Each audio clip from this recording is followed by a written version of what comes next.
Ikaze nanone muri gahunda z'amakuru ndetse n'ibiganiro bitandukanye. Amakuru ni menshi cyane akomeje kugenda agaruka mu bitangazamakuru bitandukanye imbere mu Rwanda no hanze y'igihugu cy'u Rwanda, by'umwihariko mu karere k'ibiyaga bigari. Ndabasuhuza rero mbifuriza ibihe byiza bari muri Uganda, Repubulika Demokarasi ya Kongo, Burundi n'igihugu cya Tanzania, namwe mudukurikiye muri hakurya y'amazi magari by'umwihariko mu gihugu nka Leta Zunze Ubumwe za Amerika n'igihugu cya Canada. Mwese mbahaye ikaze muri aya makuru. Iminsi iba myinshi igahimwa n'umwe gusa, niko umunyarwanda avuze. Uwitwa Habyarimana akaba rero ari umuhungu wa Juvenal Habyarimana wahoze ari perezida w'igihugu cy'u Rwanda, yitwa Jean Pierre Habyarimana. Akaba rero amakuru aturuka i Paris avuga yuko uyu mugabo wari uri mu mugambi wo gushaka guhungabanya umutekano w'igihugu cy'u Rwanda, by'umwihariko yiyometse kuri FDLR, ni umutwe w'iterabwoba usanzwe urwanya ubutegetsi bw'igihugu cy'u Rwanda, warizwa mu burasirazuba cyangwa se mu mashyamba mu burasirazuba bwa Repubulika Demokarasi ya Kongo. Ibintu bitifashe neza. Reka mbanze mbabwire ko makuru mu buryo bw'incamake, mbere gato mbone kugaruka kuri iyi nkuru. Reka mbabwire ko muri Repubulika Demokarasi ya Kongo uwitwa Martin Fayulu udahuza na Tshisekedi yaburiye Evariste Ndayishimiye igihugu cy'u Burundi. Ni umunyapolitike Martin Fayulu utavuga rumwe n'ubutegetsi bwa Repubulika Demokarasi ya Kongo yaburiye perezida w'u Burundi Evariste Ndayishimiye ko adakwiye gukoresha amayeri ngo yitambike gahunda yo kurwanya umugambi wo guhindura itegeko nshinga ry'abanyekongo. Umugambi wo guhindura itegeko nshinga wateguwe n'ubutegetsi bwa Tshisekedi ushyigikirwa n'imitwe yombi y'inteko ishinga amategeko, ugamije ahanini kwemerera uyu mukuru w'igihugu kuyobora manda zirenga ebyiri. Bwana Martin Fayulu yatanze uyu muburo mu ijoro ryo ku itariki ya 3 Nyakanga 2026, nyuma yaho we n'abandi banyapolitike bashinze ihuriro ryitwa C64 rirwanya umugambi wo guhindura itegeko nshinga, bafashe icyemezo cyo gusubika imyigaragambyo bateganyaga mu cyumweru gitaha. Muri imyigaragambyo yari kubera imbere y'ingoro y'umukuru w'igihugu, abanyapolitiki batavuga rumwe na Tshisekedi bateganyaga kandi kumusaba kwegura bayisubitse nyuma yo gusabwa na Ndayishimiye ko bajya mu Burundi kuganira ku buryo ikibazo cyabo cyakemuka. Martin Fayulu yatangaje ko we na bagenzi be bahuriye muri ihuriro rya C64 bitabira ubutumire bwa Ndayishimiye kuri wa 4 Nyakanga, ku munsi watambutse ejo, kubera ko perezida w'u Burundi ari umuyobozi w'umuryango wa Afurika yunze ubumwe cyangwa se African Union. Uyu munyapolitike yavuze ko Ndayishimiye atagomba kwifashisha ubushuti afitanye na Tshisekedi mu gushyigikira umugambi wo guhindura itegeko nshinga rya RDC, amuteguza ko nazana imikino muri iki kibazo azabona ingaruka mu minsi iri imbere. Martin Fayulu yasobanuye ko imyigaragambyo ya C64 itahagaritswe kuko mu itangazo yashyize hanze yasobanuye ko yayimuriye tariki 22 Nyakanga. Ahamya ko ikibazo cyabo nikidakemurwa uko bikwiye we na bagenzi be bazasaba Tshisekedi kwegura. Ati sinekeza ko perezida Ndayishimiye atuzanaho imikino, niba ari umugambi bateguranye bivuze ko bazabona ingaruka, kubera twahagaritse imyigaragambyo burundu, ntitwakuyeho imyigaragambyo, twayimuriye ku itariki 22 Nyakanga. Martin Fayulu yeruye ko abagize ihuriro rya C64 abereye umuyobozi batazigera bemera igitekerezo icyo ari cyo cyose gituma Tshisekedi arenza manda ebyiri ku butegetsi. Agaragaza ko uko byagenda kose RDC igomba kubona perezida mushya muri 2028. Tubaye nk'abahindura ingingo gato, mbabwire ko mu gihugu cya Kenya haravuga inkuru y'uko ishuri ribanza ryitwa Kariruni ryo mu gace ka Kitui mu majyepfo ya Kenya ryigagamo abanyeshuri bagera kuri 200, ubu risigayemo abanyeshuri 5 gusa. Ku munsi abanyamakuru barisuye nta n'inyoni yatambaga. Mu ishuri hari huzuyemo inka zirisha, ibitabo biri hirya no hino mu byumba by'amashuri, n'abanyeshuri 5 n'umwarimu umwe wabigishaga ntibari bahari. Intandaro y'iki kibazo yabaye ishyirwa mu bikorwa rya gahunda nshya y'uburezi bushingiye ku bushobozi CBE yatangiye muri 2017. Iyi gahunda yasabye amashuri kubaka laboratwari z'ubumenyi, kubona abarimu b'inzobere n'ibindi bikoresho, ibintu amashuri menshi cyane mu cyaro atabashije kugeraho. Umuhanga mu burezi yitwa Mark Kasioke yavuze ko kubura ibi bikorwa remezo biri gutuma abana bo mu cyaro babura amahirwe angana n'ay'abandi, ashimangira ko ibi biri kongera kandi ubusumbane mu burezi. Umwe mu banyeshuri witwa Maureen Misiwa w'imyaka 12, abanyamakuru basanze ari gusubira mu rugo nyuma yo kujya kwiga agasanga nta muntu umwe uhari. Yagize ati birambabaza kumara igihe kinini cyane gutya ntari kwiga mu gihe abandi banyeshuri bakomeje amasomo. Nyina Josephine Muwasya akaba rero yaravuze ko yamaze kwiheba ku bijyanye no gutegereza ubufasha bwa leta, akaba ari ugushaka uko yakwimurira umwana we ku rindi shuri. Ati numvaga leta izazana abandi barimu, ati n'ibikoresho ariko nta cyizere nkifite. Minisitiri w'uburezi wa Kenya Julius Ogama yavuze ko guhuza cyangwa se gufunga amashuri afite abanyeshuri bake ari ngombwa kugira ngo umutungo wa leta ukoreshwe neza. Agaragaza ko ishuri ribanza rikwiriye nibura abanyeshuri 45. Hanyuma rero reka mbabwire ko mu yandi makuru Iran yashyizeho ibihugu izaha umwihariko mu muhora wa Hormuz. Ambasaderi wa Iran mu Bushinwa yatangaje ko Ubushinwa n'ibindi bihugu by'inshuti bizajya bihabwa ubufasha bwihariye mu gihe kandi bitambutsa ubwato bwabyo mu nzira ya Hormuz. Uwitwa Abdurreza Rahimani Fazli akaba yaravuze ko hazashyirwaho uburyo bushya bwo kohereza Ubushinwa n'ibindi bihugu muri Hormuz bikozwe ku bufatanye na Oman. Iyi gahunda ya Iran ikubiyemo gushyiraho amahoro yishyuzwa ubwato bunyuzwa mu nzira ya Hormuz. Gushyiraho aya mafaranga ntibizaba binyuranyije n'amategeko mpuzamahanga agenga inyanja. Ibi yabivuze mu ijambo yavugiye mu nama mpuzamahanga y'amahoro World Peace Forum yabereye i Beijing ku itariki ya 4 Nyakanga. Reka tujye ku muhungu wa Juvenal Habyarimana nk'uko nabivuze mu ntangiriro z'aya makuru. Hanyuma rero nk'uko amakuru akomeza kugenda abishimangira, Minisitiri Dr Bizimana yanyomoje umuhungu wa Habyarimana. Minisitiri w'ubumwe bw'abanyarwanda n'inshingano mboneragihugu Dr Bizimana Jean Damascene yanyomoje umuhungu wa Habyarimana Jean-Luc Habyarimana wayoboye igihugu cy'u Rwanda. Yavuze ko rero urukiko mpuzamahanga rwashyiriweho u Rwanda rutigeze kandi ruhamya ko jenoside yakorewe abatutsi yateguwe. Dr Bizimana yagaragaje ko ibivugwa na Jean-Luc Habyarimana ari ibinyoma byambaye ubusa kuko ICTR yemeje ko hadashobora kubaho jenoside hatabayeho umugambi wo gukora icyo cyaha cyangwa se hatabayeho kuyitegura. Mu byemezo bya byose ICTR yemeje ko jenoside yakorewe abatutsi yabaye mu Rwanda hari umugambi wo gutsemba abatutsi. Ingingo ya mbere Dr Bizimana yongeye kandi kwibutsa ni uko urukiko rwagaragaje ko hatabaho jenoside nta mugambi wo kuyikora wabayeho. Itegeko mpuzamahanga ku kurwanya jenoside ryo ku itariki ya 9 Ukuboza mu 1948 ntabwo ryavugaga neza ijambo gutegura, ariko ryakoreshaga kugambirira gukora jenoside. Ingingo yaryo ya kabiri Bizimana yerekana ko jenoside ikorwa igihe hari umugambi wo kwica itsinda runaka cyangwa se guteza ibikomere bikomeye ku mubiri cyangwa se mu mutwe ku bagize iryo tsinda, gushyira abagize iryo tsinda mu bihereho igamije kurimbura yaba burundu cyangwa se igice cyaryo, gufata ingamba zigamije kubuza iryo tsinda kubyara cyangwa se kwimura ku ngufu abana baryo bakajyanwa muri iri tsinda. Ibyo byose bikozwe bigamije kurimbura burundu cyangwa se igice itsinda runaka rishingiye ku bwenegihugu, ku bwoko, ku ibara ry'uruhu cyangwa se ku idini ryaryo. Iri ni itegeko mpuzamahanga ku cyaha cya jenoside. Icya kabiri yamugaragarije n'uko urukiko rwa ICTR narwo rwemeje ko hari umugambi wo gutsemba abatutsi. Dr Bizimana yerekanye ko guhera ku itariki ya 1 Mutarama mu 1994 kugeza ku itariki 31 Ukuboza uwo mwaka, ICTR yemeje mu byemezo byayo ko hari umugambi wo kurimbura ubwoko bw'abatutsi byakurikiwe n'ibyaha bya jenoside ndetse n'ibyaha byibasiye inyokomuntu. Mu bantu 78 ubushinjacyaha bwarigaga icyaha cya jenoside 65 baragihamijwe bakatirwa n'igihano cy'igifungo cya burundu. N'igihano cy'igifungo cyari hagati y'imyaka 6 na 15 ku bemeye icyaha barimo Serushago Omale, Rutaganira Vincent, Paul Bisengimana, Michel Bagaragaza, Joseph Serugendo, George Rugiu ndetse n'abandi, mu gihe kandi rwanakatiye igihano cy'igifungo cya burundu kubanze kwemera icyaha barimo n'abateguye umugambi wa jenoside. Dr Bizimana kandi yamugaragarije ko gutegura umugambi wa jenoside yakorewe abatutsi byari izingiro ku kwemera icyaha kwa Jean Kambanda wabaye minisitiri w'intebe. Yavuze ko kwemera kwa Jean Kambanda kugaragaza ko jenoside yakorewe abatutsi yari yarateguwe mbere ya tariki ya 6 Mata 1994 kandi hagashyirwaho urukurikirane rw'ibikorwa byo gutegura no gushyira mu bikorwa jenoside bikozwe n'ubutegetsi bwe guhera tariki ya 7 Mata mu mwaka w'1994. Ariko ibi bikaba byari byaramaze kandi gutegurwa no gutunganywa mbere y'iyo tariki.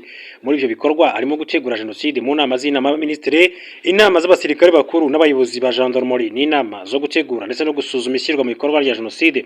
Hari imyitozo ya gisirikare n'intwaro zahawe interahamwe, gutegura uburyo bw'icaye buzakorwa, gukoresha itangazamakuru mu kubungabunga bwo mu bukangurambaga mu gukora jenoside, gushyiraho za bariyeri zagenzurirwagaho imyirondoro, ingendo z'abaminisitiri muri za perefegitura mu gutegura jenoside n'ibindi.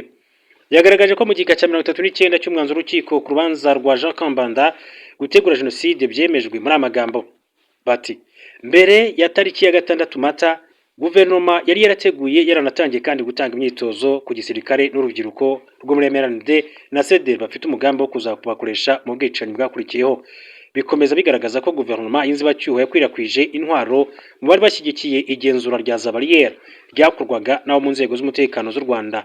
n'interahamwe zari zaratoranyijwe muri Kigali n'ahandi mu gihugu nyuma y'itangazo ry'urupfu rwa Habyarimana Juvenal wari perezida w'u Rwanda. Icyo cyemezo kinerekana ko itangazamakuru ryakoreshejwe mu gushishikariza abahutu kwica abatutsi no gushishikariza abari bafite intwaro, ndetse akanagaragazwa ko hateguwe umugambi wo kumara abatutsi n'abahutu bazawitambika bakabigenderamo. Tariki ya 4 Nzeri w'igihumbi kimwe magana cyenda mirongo icyenda n'umunani, Jean Kambanda yakatiwe igihano cy'igifungo cya burundu kubera icyaha cya jenoside, gucura umugambi no gushishikariza rubanda gukora jenoside, ubufatanyacyaha mu cyaha cya jenoside n'ibyaha byibasiye inyokomuntu. Yongeyeho kandi ko uretse Jean Kambanda hari n'abandi bari muri guverinoma barimo Minisitiri w'itumanaho Eliezer Niyitegeka n'uwahoze ari burugumesitiri wa komine Murambi Jean Baptiste Gatete bahamijwe ibyaha mu bujurire, icyaha cyo gucura umugambi wo gukora jenoside. Icya kane Dr Bizimana yerekanye ni ukuba icyaha cya jenoside yakorewe abatutsi ubwacyo cyarazirikanywe. Muri Kamena w'igihumbi kimwe magana cyenda mirongo icyenda na kane, impuguke za komisiyo y'umuryango w'abibumbye ziyobowe na Professeur René Dagny Segui nyuma y'iperereza bazakoze mu Rwanda mu gihumbi kimwe magana cyenda mirongo icyenda na kane zemeje ko habayeho gutegura jenoside yakorewe abatutsi. Yakomeje agira ati komisiyo yanzuye ko hari ibimenyetso byinshi bihamya ko igikorwa cya jenoside cyakorewe ubwoko bw'abatutsi gikozwe n'abantu b'abahutu, ati bakoraga bafatanyije, babiteguye mu buryo buteguye neza, bufite gahunda kandi bukurikije uburyo buteguye neza, bityo rero kwemeza ko ari jenoside bigomba gukomeza kwemerwa ku bijyanye n'ibyakorewe abatutsi. Yanagaragaje kandi ko mu cyemezo cyo ku itariki ya 2 Nzeri mu gihumbi kimwe magana cyenda mirongo icyenda n'umunani mu rubanza rwa Kayezu Jean Paul hemejwe ko umugambi wo kurimbura abatutsi wari uhari. Aho ICTR yagize iti byagaragaye ko itsembatsemba ryabayeho mu Rwanda mu gihumbi kimwe magana cyenda mirongo icyenda na kane ryari rifite intego yihariye, kurimbura abatutsi batoranywaga by'umwihariko hagendeye ku kuba ari abo mu bwoko bw'abatutsi aho kuba barabarwanyi ba RPF. Ni jenoside yakozwe mu Rwanda mu gihumbi kimwe magana cyenda mirongo icyenda na kane ikorerwa abatutsi. Yanerekanye kandi ko muri Mutarama 2007 mu rubanza rwa Emmanuel Ndendabahizi wari minisitiri w'imari, ICTR yemeje ko mu Rwanda habayeho jenoside imwe hagati y'itariki ya 6 Mata na 17 Nyakanga w'igihumbi kimwe magana cyenda mirongo icyenda na kane. Jenoside yakozwe ntayihuriye n'intambara yari hagati y'ingabo za leta na RPA. Minisitiri Dr Bizimana asobanuye ko jenoside yakorewe abatutsi ntayihuriye n'urugamba rwo kubora igihugu rwahuje ingabo za leta FR ndetse n'ingabo za RPA. Yavuze ko nubwo Jean-Luc Habyarimana yabeshye ashaka guhuza jenoside yakorewe abatutsi n'intambara yahuje RPA n'ingabo za leta, nta huriro namba ry'ibyo bikorwa byombi kuko abatutsi bari kwicwa mu bice intambara itari kuberamo. ICTR yashyizeho umucyo mu rubanza rwa Kayezu aho yagaragaje ko jenoside yakorewe abatutsi yakorwaga kandi ko nubwo bisa n'ibyahuriranye ariko byari bifite imiterere itandukanye. Rwashimangiye ko jenoside yari yarateguwe na mbere mu bari mu ngabo za FARC n'indi mitwe igizwe n'abahutu, igashyirwa mu bikorwa n'abasivili barimo imitwe yitwaje intwaro n'abaturage basanzwe, kandi ko kuvuga ko yatewe n'amakimbirane yari ahari bidashobora kuba impamvu. Yaragaragaje ko ICTR mu rubanza rwa Karemera Edouard yemeje ko jenoside yakorewe abatutsi mu Rwanda idakwiye guhakanwa kuko ari igice cy'amateka y'isi. Dr Bizimana ashimangiye kandi ko akanama kanuni k'umutekano kemeje icyemezo cya ICTR mu mwanzuro wafashwe tariki ya 16 Mata 2014 ndetse n'ibihumbi 2050, aho yemeje ku mugaragaro jenoside yakorewe abatutsi, inasaba kandi ibihugu byose n'abantu ku giti cyabo kutihanganira bakanapfobya jenoside yakorewe abatutsi mu Rwanda mu gihumbi kimwe magana cyenda mirongo icyenda na kane. Yashimangiye kandi ko ibyo byose byemejwe n'ubutabera kandi byubahirije ihame rya res judicata, ni ukuvuga icyemezo ndakuka kidashobora kandi guhakanwa cyangwa se gukurwaho. Ati bigaragaza neza ko ababeshyi nka Jean-Luc Habyarimana n'abafata ibikorwa be ari abanyabinyoma babaswe n'urwango, badashobora kandi kwiyumvisha ko ari ikibi gikwiye kandi gucibwa burundu. Uyu ni wo mwihariko wa Jean-Luc Habyarimana mu gukomeza kandi umurage w'icyaha cy'umubyeyi we Juvenal Habyarimana. Reka tujye kandi kuwitwa Dr Rwamucyo yashinzwe kuyobora mu ibanga cy'imakuru Kangura.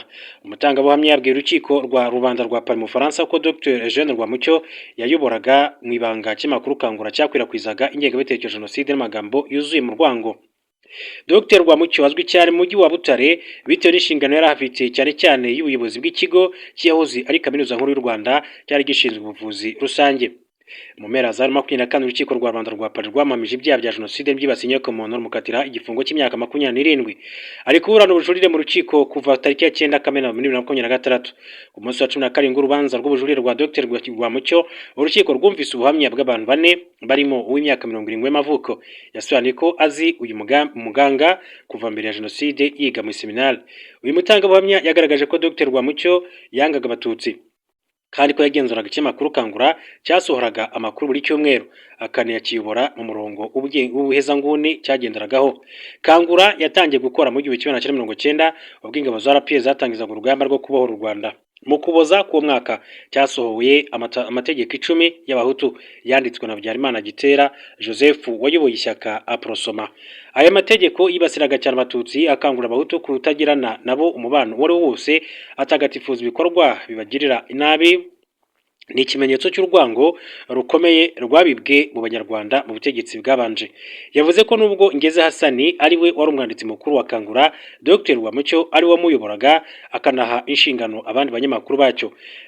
Ndashimangira ko buri cyumweru Eugene Rwamucyo yatangaga uburenganzira bwo gusohora ikinyamakuru, yakosoraga amakosa yose, yari umutozi utaboneka. Ni ukuvuga yari editor mu rurimi rw'icyongereza. Amategeko Maître Alice Zarika wunganira abakoreye ibyaha ibajije umutangabuhamya niba hari aho Dr Rwamucyo yarahuriye n'itsinda ryayoboraga u Rwanda ryari rizwi nk'akazu, asubiza ko afitanye isano nako nk'umuntu ukomoka amajyaruguru y'igihugu.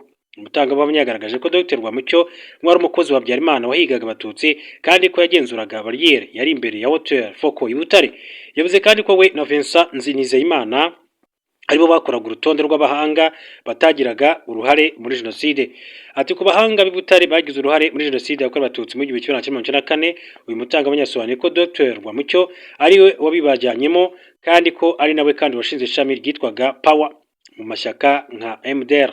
Umunyamategeko wa Rwamucyo Maître Ferouze Daniel yamubajije uruhare rw'abahanga muri jenoside, amusubiza ko amashuri yabo yapfuye ubusa kuko bagombaga kandi kwifashisha bubaka sosiyete aho kuyisenya. Ati kubera iki ujya kwiga kandi udashaka gufasha isi gutera imbere, ugakora ibibi ukica abantu aho kubatabara? Uko mbyumva ibyo ntibyumvikana. Uyu mutangabuhamya yagaragaje ko Dr Rwamucyo yakaba yarihanye agasaba imbabazi hakiri kare. Yavuze ko urubanza nirurangira yiteze ko uyu muganga azicuza agasubira muri sosiyete agasaba imbabazi. Kwa rero ari byo byakomeje kugira bigaruka mu butabera ku munsi w'ejo mu gihugu cy'Ubufaransa i Paris. Hanyuma reka nsoreze kuri iyi nkuru mbabwira ko u Rwanda rwagiranye amasezerano na Tanzania yo gutumiza ibikomoka kuri peteroli. U Rwanda rwatenda intambwe mu gushaka uburyo ibikomoka kuri peteroli biboneka mu gihugu ku buryo buhoraho nyuma y'uko rusinyanye amasezerano na Tanzania yo gutumiza esansi na mazutu binyuze ku cyambu cyatanga muri Tanzania. N'amasezerano yasinywe n'ikigo cy'u Rwanda gishinzwe iby'ingufu Rwanda National Energy Company ndetse na Gulf Black Petroleum Tanzania Limited GBP. Amasezerano aje mu gihe kandi mu Rwanda n'ahandi ku isi hakomeje kugaragara izamuka rikomeye ry'ibiciro bya lisansi na mazutu, ndetse na leta ikomeje kandi gushaka uko yakongera inzira zikoreshwa mu kutumiza ibyo bikomoka kuri peteroli hagamijwe kandi kugabanya ingaruka ziterwa n'ihungabana ry'isoko mpuzamahanga. Minisitiri w'Ubucuruzi n'Inganda yatangaje ko iki kigo cy'u Rwanda ndetse n'iki cya GBP cyo muri Tanzania bashyize umukono kuri amasezerano agamije gutuma ibikomoka kuri peteroli bitunganyijwe binyuzwa ku cyambu cya Tanga bikinjira mu Rwanda. N'amasezerano agaragazwa nk'intambwe yakongera imihora igihugu gikoresha aho kutishingikiriza ku nzira imwe cyangwa se nke. Bikurikira amasezerano u Rwanda kandi uretse gusinya na Kenya ku itariki 29/2026 nayo kandi ajyanye no gutumiza ibikomoka kuri peteroli binyuze ku cyambu cya Mombasa. Amasezerano agamije kandi gufasha u Rwanda kubona ububiko, ubwikorezi n'imiyoboro ya peteroli muri Kenya. Ayo masezerano ashyiraho kandi uburyo bwa leta ku yindi mu gutumiza peteroli. Bikaba byitezwe ko bizafasha kandi u Rwanda kongera umutekano w'ibikomoka kuri peteroli, kugabanya inzitizi mu bwikorezi ndetse no gutuma ibitumizwa ryabo riba riteganyijwe neza. U Rwanda nk'igihugu kidakora ku nyanja rutumiza ibikomoka kuri peteroli byose binyuze ku butaka, ahanini rukoresheje ibyambu bibiri cya Dar es Salaam ndetse muri Tanzania na Mombasa mu gihugu cya Kenya. Ubufatanye bushya bwa GBP kunyura ku cyambu cya Tanga busobanuye ko u Rwanda rukomeje kwagura amahitamo yarwo, mu gihe Mombasa ifasha mu muhora wa ruguru. Tanga na Dar es Salaam bishimangira uruhare rwa Tanzania mu gutuma u Rwanda kandi rubona lisansi na mazutu bitanyuze mu nzira imwe gusa. Ibi bifite rero ishingiro kuko mu mezi 3 lisansi yongereho 949 kuri litiro, bingana 47.7% n'amazutu yo yazamutseho 979 kuri litiro, bingana 50.3%. Reka mashimire.